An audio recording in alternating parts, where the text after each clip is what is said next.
if a trusted authority figure said to you that you needed to make several enduring and tough decisions in the way you thought and acted, could you change if change really mattered? Yes or no?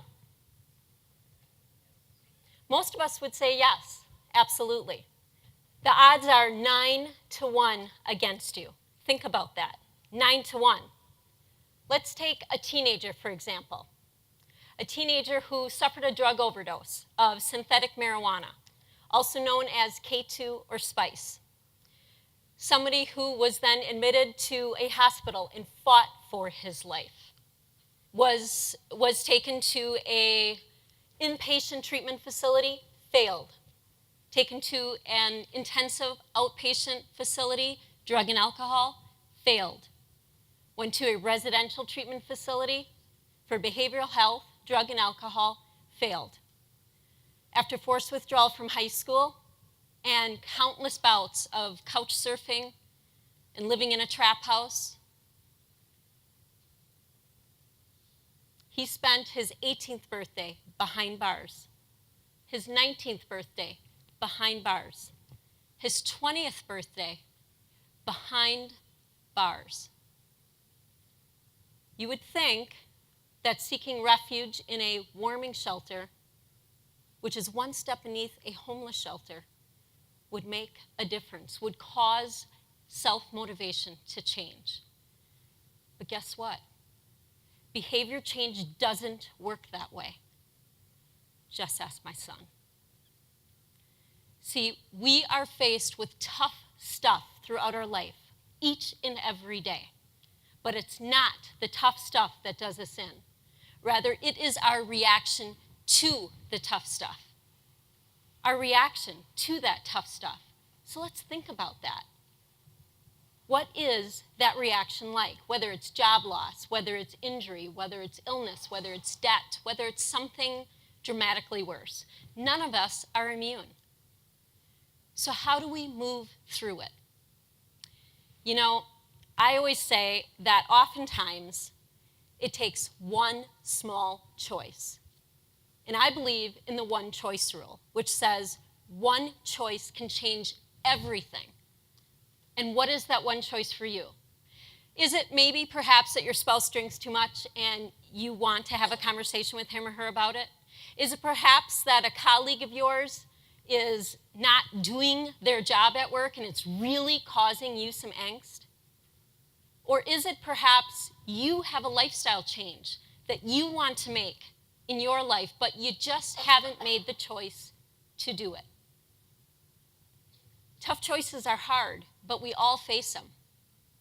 And if we apply that one choice rule, it can make a huge difference in our lives. Now, one thing that we oftentimes struggle with is emotionally reacting to situations. Oftentimes we emotionally react. You know, human beings, we're reaction machines, aren't we? We react poorly when it matters most. And in those instances, what happens? So I want to take you on a journey to apply that one choice rule and to help you see the profound difference it can make in your life. So let's say we are driving down the road, all right? I'm driving down the road, jamming to my tunes, in my zone, in my happy place, right? I'm in the middle lane of 3 lanes going in one direction. I look in my rearview mirror and I see a car coming up in the right-hand lane behind me. And I see this car starting to accelerate faster and faster and faster. And before you know it, the car speeds up even faster yet, passes me, starts to swerve, moves into my lane. I slam on the brakes, nearly avoiding the accident. Well, I did avoid the accident.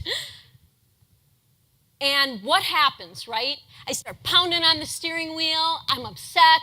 I'm frustrated. I start saying some nasty words. My phalanges go up. You know, you get it. And I say to myself, what the heck? Now, what emotion would you say I was feeling right at that moment?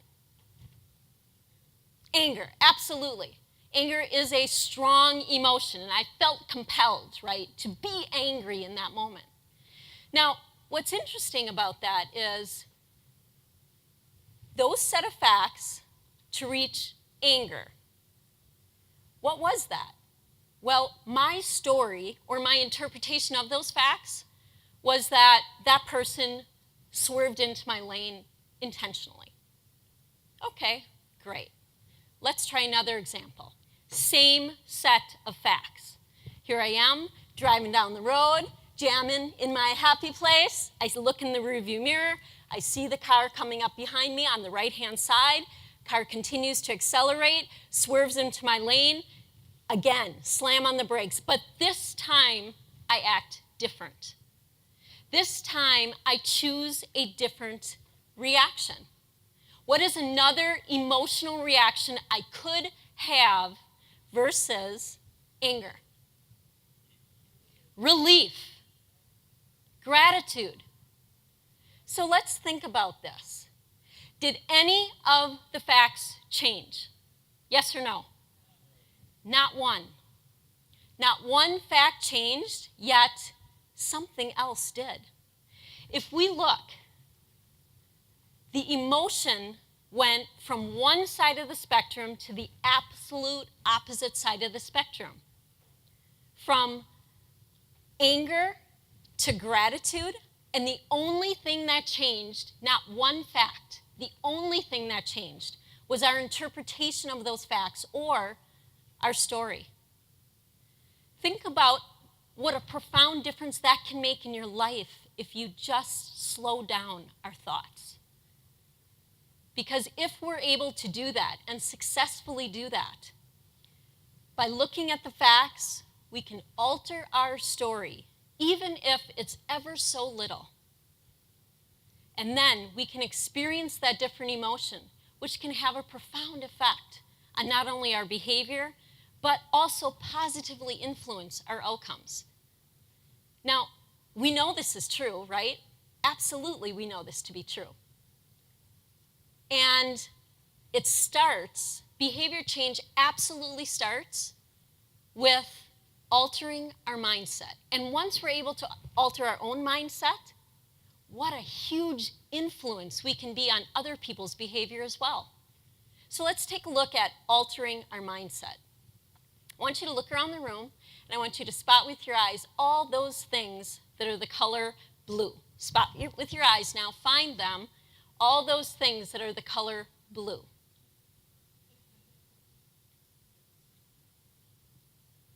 Try to remember each and every thing that is the color blue. All right, all eyes right here. Who can tell me three things? Three things that are the color, come on, who can tell me? Yeah, thank you.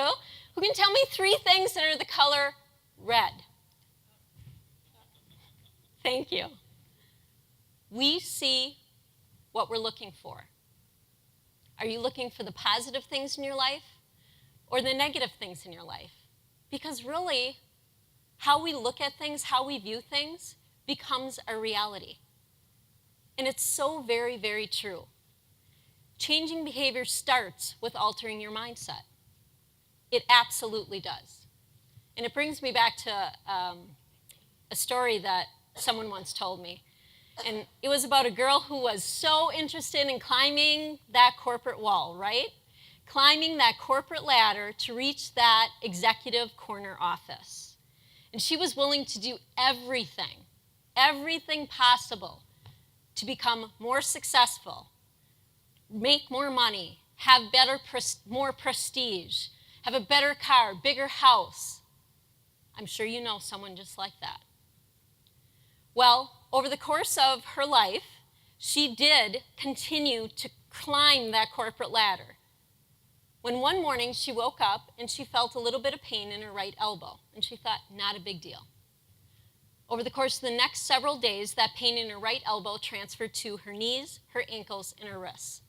She then sought counsel from a doctor, who then sent her to a specialist, who said that she was diagnosed with systemic lupus. And she thought, well, that doesn't sound too good. So she listened to what the doctor said and said, okay, let's see what I can do. She continued down the path of leading her life fairly the same as it was before. And she said to herself, I still want that. Help me get that. Well, unfortunately, this girl's life started to deteriorate rather quickly. And over the course of 2 years from the date of diagnosis, she started to have difficulty holding things. So much so that with systemic lupus, it's an autoimmune disease, which means that it has a heightened sense of inflammation in your body, which makes doing normal day-to-day stuff extremely hard. In fact, it affects the major organs and oftentimes leads to, unfortunately, death. She had a difficult time picking up a fork with which to eat, had a tremendously hard time picking up or even holding a pen with which to write, had a difficult time pressing the gas pedal in order to get to work. It got so bad that her quality of life was deteriorating drastically. Now, after these 2 years, she thought, what is my life like? This is not going to happen anymore. In fact, the pivotal day came when she was holding her son in her arms, and her body started to shake. And before you know it, she dropped her baby. Who drops their baby? That was the pivotal moment where she went back to her doctor and said, I have to change. Help me change. He gave her a prescription for change, which said, you must think differently, you must act differently, but it starts here. And that's what she did. She ate healthy foods when she needed to. She slept when she needed to, which on a good day was 10 hours. On a bad day, 18. She took care of her body. She kept her joints limber. She exercised 6 days a week. She even decided to take a different career path, one that was less stressful, one that was much more balanced in terms of who she needed to be. What's really interesting is the change that had and the impact that had on her life. This girl's story is my story. I was diagnosed with systemic lupus 21 years ago, and I'm extremely proud and honored to say I have been in 100% remission for the last 17. Yay, thank you. I share this story for one reason, because mindset moved me. Without having a mindset shift, it would have never happened. I look at lupus today as my gift, not as a horrible disease. I look at lupus as not what it has done to me, but what it can do for me. And for me, lupus has given me a relationship with my husband that I'd never have today. Lupus has given me my youngest son because I know that I would never have slowed down, as sad as it is, to have him. And lupus has also given me my speaking career because I wouldn't be standing up here today without it. We all face tough stuff in our lives, but it's never the tough stuff that does you in. It is our reaction to the tough stuff. The one choice rule. One choice can change everything. What choice are you going to change today? Thank you.